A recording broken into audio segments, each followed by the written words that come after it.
माँ दुर्गा के छठे स्वरूप का नाम कात्यायनी है। इस दिन साधक का मन आज्ञा चक्र में स्थित होता है। योग साधना के इस आज्ञा चक्र का अत्यंत महत्वपूर्ण स्थान है। इनकी उपासना और आराधना से भक्तों को बड़ी आसानी से अर्थ, धर्म, काम और मोक्ष चारों फलों की प्राप्ति होती है। उसके रोग, शोक, संताप और भय नष्ट हो जाते हैं। जन्मों के समस्त पाप भी नष्ट हो जाते हैं।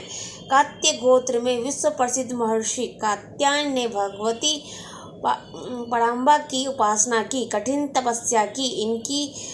उनकी इच्छा थी कि उन्हें पुत्री प्राप्त हो। माँ भगवती ने उनके घर पुत्री के रूप में जन्म लिया, इसलिए यह देवी कात्यायनी कहलाई। इनका गुण शोध कार्य है, इसलिए इस वैज्ञानिक युग में कात्यायनी का महत्व सर्वाधिक हो जाता है। उनकी कृपा से ही सारे कार्य पूर्ण हो जाते हैं। यह वैद्यनाथ नाम स्थान पर प्रकट होकर पूजी गई। माँ कात्यायनी अमोघ फलदायिनी है। भगवान कृष्ण को पति रूप में पाने के लिए ब्रज की गोपियों ने इन्हीं की पूजा की थी। यह पूजा कालिंदी यमुना के तट पर की गई थी।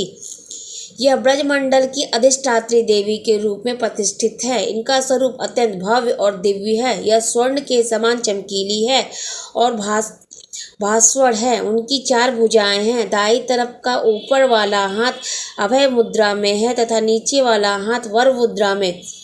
माँ के बाईं तरफ के ऊपर वाले हाथ में तलवार है, वो नीचे वाले हाथ में कमल फूल सुशोभित है।